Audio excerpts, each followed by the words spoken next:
ಕಲಿಕಾ ನ್ಯೂನತೆ, ಕಲಿಕಾ ನ್ಯೂನತೆಯಲ್ಲಿ ಬರ್ತಕ್ಕಂತಹ ಡಿಸ್ಲೆಕ್ಸಿಯಾ, ಡಿಸ್ಕ್ಯಾಲಿಕ್ಲಿಯಾ, ಡಿಸ್ಫೇಸಿಯಾ, ಡಿಸ್ಥೇಶಿಯಾ, ADHD, ಅದೇ ರೀತಿಯಾಗಿ ಇವುಗಳ ಮೇಲೆ ಬಂದಂತಹ 2014ರಿಂದ 2024ರವರೆಗೆ ಬಂದಂತಹ TET ಪರೀಕ್ಷೆಯಲ್ಲಿ ಬಂದಂತಹ ಪ್ರಶ್ನೆಗಳನ್ನ ನೋಡೋಣ.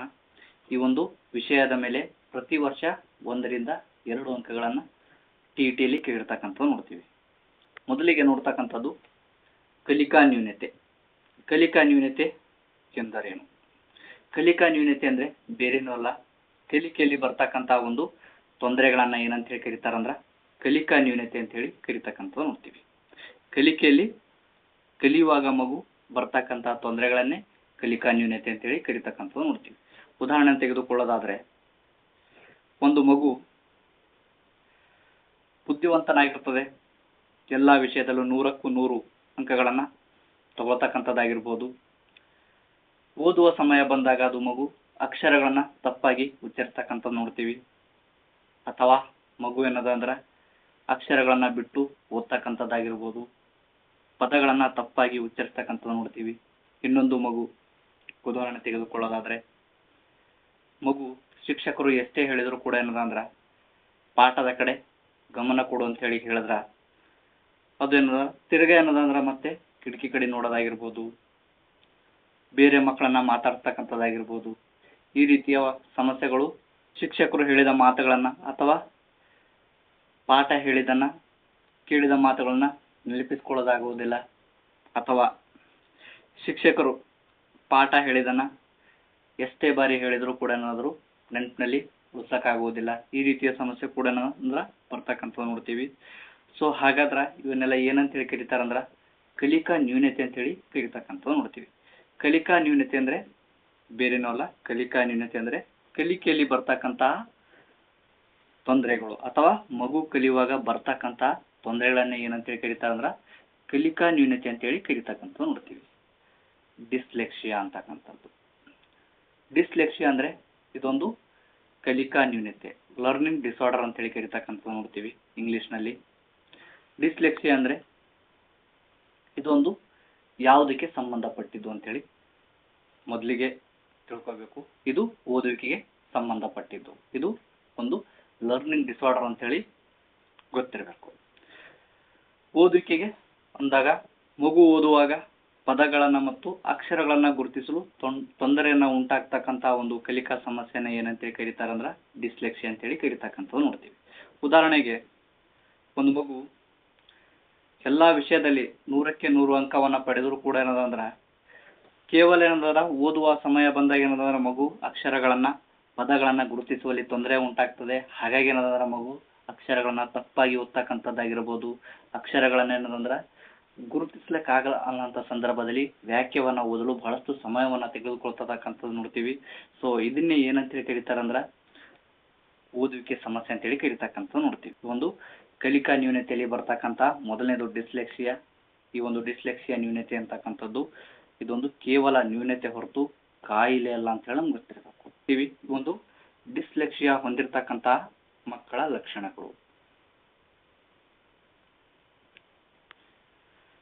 ಉದಾಹರಣೆ ತೆಗೆದುಕೊಳ್ಳೋದಾದ್ರೆ, ಮಗು ಎಲ್ಲಾ ವಿಷಯದಲ್ಲಿ, ಉದಾಹರಣೆಗೆ ಇಂಗ್ಲಿಷ್ ವಿಷಯದಲ್ಲಿ ಅವನು ಬಹಳಷ್ಟು ಏನಂದ್ರೆ ಅಂಕಗಳನ್ನ ಗಳಿಸ್ತಾ ಇದ್ದಾನೆ.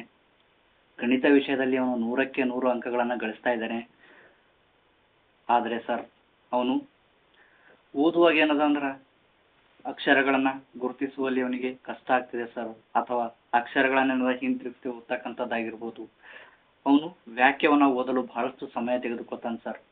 ಇದಕ್ಕೆಲ್ಲ ಕಾರಣ ಅಂದ್ರೆ ಏನು ಅಂದ್ರೆ ಡಿಸ್ಲೆಕ್ಸಿಯಾ ಅಂತಕ್ಕಂಥ ಒಂದು ನ್ಯೂನತೆ ಅಂತ ಹೇಳಿ ಗೊತ್ತಿರಬೇಕು. ಹಾಗಾದ್ರೆ ಈ ರೀತಿ ಒಂದು ಡಿಸ್ಲೆಕ್ಸಿಯಾ ಹೊಂದಿರತಕ್ಕಂತಹ ಮಕ್ಕಳು ಏನದಂದ್ರ ಓದುವ ಸಮಯದಲ್ಲಿ ಅಕ್ಷರಗಳನ್ನ ಹಿಂತಿರುಗಿಸಿ ಹೋಗ್ತಕ್ಕಂಥದ್ದು ನೋಡ್ತೀವಿ. ಉದಾಹರಣೆಗೆ, ಮಗು ಕ ಅಂತ ಹೇಳಿ ಓದಬೇಕಾದ್ರೆ ಅದು ಬ ಅಂತೇಳಿ ಓದ್ತಕ್ಕಂಥದ್ದು ನೋಡ್ತೀವಿ.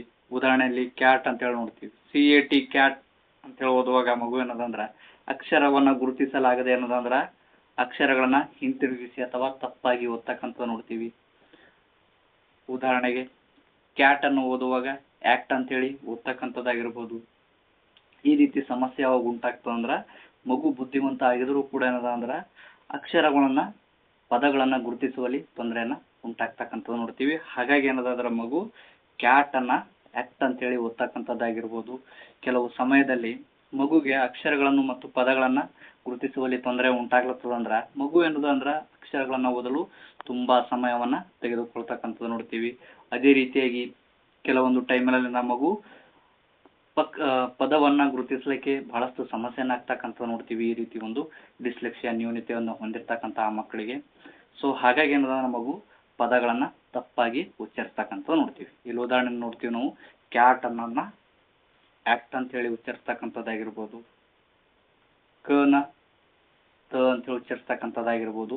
ಈ ರೀತಿ ಏನದ ಅಂದ್ರ ಡಿಸ್ಲೆಕ್ಸಿಯಾ ಹೊಂದಿರತಕ್ಕಂತಹ ಮಕ್ಕಳ ಲಕ್ಷಣ ಇರ್ತಕ್ಕಂಥ ನೋಡ್ತೀವಿ. ಸೊ ಹಾಗಾಗಿ ಈ ರೀತಿ ಮಕ್ಕಳನ್ನ ಏನದಂದ್ರ ಈ ರೀತಿ ಮಕ್ಕಳು ಕಲಿಯೋದಲ್ಲ ಅಂತ ಹೇಳಿ ಇಲ್ಲ, ಈ ರೀತಿಯ ಮಕ್ಕಳು ಕೂಡ ಏನದಂದ್ರ ಇವ್ರಿಗೆ ಸರಿಯಾಗಿ ಸಹಾಯ ದೊರೆತಾರೆ ಅಂದ್ರೆ ಇವರು ಸಹ ತುಂಬಾ ಯಶಸ್ವಿಯಾಗಿ ಬೆಳಿತಕ್ಕಂಥ ನೋಡ್ತೀವಿ.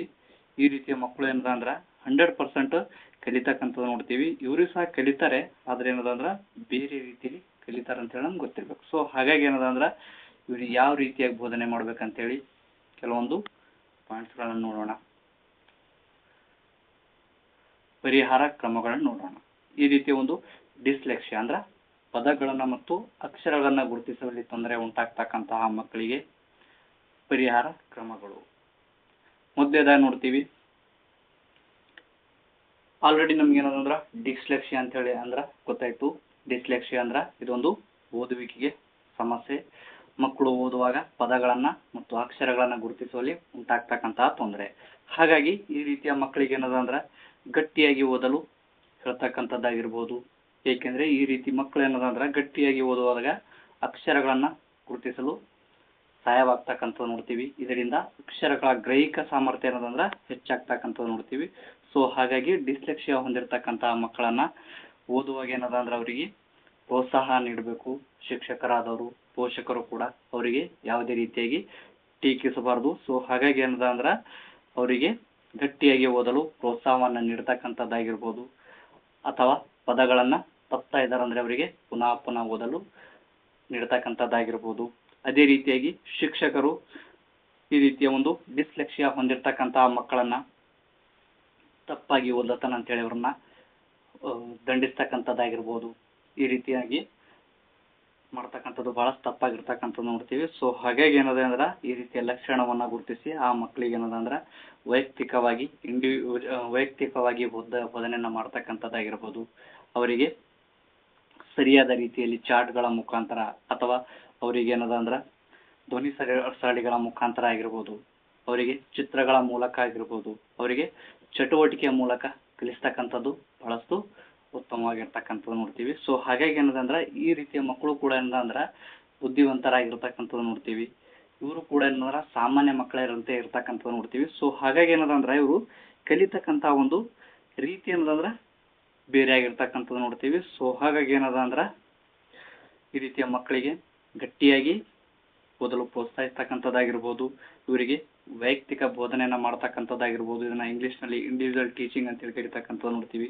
ಅದೇ ರೀತಿಯಾಗಿ ಈ ರೀತಿ ಒಂದು ನ್ಯೂನತೆ ಹೊಂದಿರತಕ್ಕಂತಹ ಮಕ್ಕಳಿಗೆ ಚಿತ್ರಗಳ ಮೂಲಕ, ಧ್ವನಿ ಮೂಲಕ, ಚಟುವಟಿಕೆ ಮೂಲಕ ಕಲಿಸಬೇಕಂತ ಹೇಳಿ ನೋಡ್ತೀವಿ. ಅದೇ ರೀತಿಯಾಗಿ ಈ ಒಂದು ಡಿಸ್ಲೆಕ್ಸಿಯಾ ಮೇಲೆ ಪ್ರತಿ ಬಾರಿ ಏನದ ಅಂದ್ರ ಪ್ರಶ್ನೆಯಲ್ಲಿ ಬಂದಿರತಕ್ಕಂಥದ್ದು ನೋಡ್ತೀವಿ. ಟಿಟಿಯಲ್ಲಿ ವಿಶೇಷವಾಗಿ ಈ ಕಲಿಕಾ ನ್ಯೂನತೆ ಮೇಲೆ ಟಿಟಿಯಲ್ಲಿ ಏನದ ಅಂದ್ರ ಪ್ರತಿ ಬಾರಿ ಪ್ರಶ್ನೆಯನ್ನ ಕೇಳಿರ್ತಕ್ಕಂಥದ್ದು ನೋಡ್ತೀವಿ. ಸೊ ಹಾಗಾಗಿ ಈ ಒಂದು ಡಿಸ್ಲೆಕ್ಸಿಯಾ ಮೇಲೆ ಬಂದಂತಹ ಪ್ರಶ್ನೆಗಳನ್ನು ನೋಡೋಣ. ಮೊದಲನೇ ಪ್ರಶ್ನೆ, ಡಿಸ್ಲೆಕ್ಸಿಯಾ ಈ ಸಾಮರ್ಥ್ಯದ ಕಲಿಕಾ ನ್ಯೂನತೆ. ಈ ಒಂದು ಪ್ರಶ್ನೆನ ಟಿಟಿ 2019 ಪ್ರಶ್ನೆ ಪತ್ರಿಕೆ 2ರಲ್ಲಿ ಕೇಳಿರ್ತಕ್ಕಂತಹ ಪ್ರಶ್ನೆ. ಟಿಟಿ 2019 ಪೇಪರ್ 2ರಲ್ಲಿ ಕೇಳಿರ್ತಕ್ಕಂತಹ ಪ್ರಶ್ನೆ. ಆಪ್ಷನ್ ನೋಡ್ತೀವಿ, ಬರವಣಿಗೆ, ಓದುವುದು, ಉಚ್ಚಾರಣೆ, ದೃಷ್ಟೀಕರಿಸುವುದು ಅಂತಕ್ಕಂಥದ್ದು. ಈಗಾಗಲೇ ನೋಡಿದೆವು ಡಿಸ್ಲೆಕ್ಸಿಯಾ ಅಂದ್ರೆ ಪದಗಳನ್ನು ಮತ್ತು ಅಕ್ಷರಗಳನ್ನ ಗುರುತಿಸುವಲ್ಲಿ ತೊಂದರೆ ಉಂಟಾಗ್ತಕ್ಕಂತಹ ಸಮಸ್ಯೆ. ಇದೊಂದು ಓದುವಿಕೆಯ ಸಮಸ್ಯೆ, ಲರ್ನಿಂಗ್ ಡಿಸಾರ್ಡರ್ ಅಂತ ಹೇಳಿ ಕರಿತಕ್ಕಂಥದ್ದು ನೋಡ್ತೀವಿ. ಹಾಗಾಗಿ ಸರಿಯಾದ ಉತ್ತರ ಆಪ್ಷನ್ ನಂಬರ್ 2ನೇದು, ಓದುವುದು ಅಂತಕ್ಕಂಥದಕ್ಕೆ ಸರಿಯಾದ ಉತ್ತರ.